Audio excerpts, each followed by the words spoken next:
बंद शाळेतून येत होता आवाज, त्यामुळे गेट उघडलं.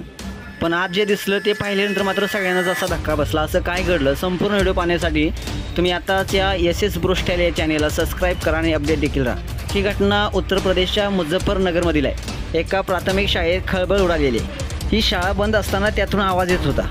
अखेर शिक्षकांनी गेट उघडून पाहिलं, त्यावेळी आज जे दृश्य पाहिलं त्यामुळे सगळ्यांनाच धक्का बसला. मुलांच्या शाळेत जाण्या येण्याच्या वेळा ठरलेल्या असतात. काही वेळा काही कारणामुळे 5 ते 10 मिनिटं उशीर होऊ शकतो. पण UPच्या मुझफ्फरनगरमधील सरकारी शाळेत शिकणाऱ्या 6 वर्षाच्या मुलासोबत मात्र धक्कादायक घटना घडलेली आहे. त्याला बराच वेळ झाला, तो घरी पोचला नाही म्हणून आईला चिंता वाटू लागली. आईने त्याचा शोधाशोध सुरू केला, पण तो काही सापडला नाही. अखेर आईनं काळजीपोटी त्याच्या मित्रांशी चर्चा केली, मित्रांशी विचारलं, मात्र मित्राने देखील त्याला पाहिलं नसल्याचं सांगितलं. शेवटी आईच ती आपल्या मुलाचा शोध घेत ती शाळेपर्यंत पोहोचली. त्यावेळी मात्र तिला शाळेतून मुलगा रडण्याचा आवाज ऐकू येत होता. त्यावेळी तिनं ग्रामस्थांना, शाळेच्या मुख्याध्यापकांना ही माहिती दिली. त्यावेळी ग्रामस्थांनी शाळेचे मुख्याध्यापक तिथे आले.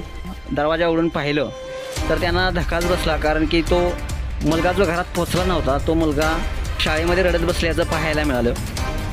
त्यामुळे ग्रामस्थ देखील चांगले संतापले आहेत. तसेच शाळेवरती कारवाई करावी असं ग्रामस्थांचं मत आहे.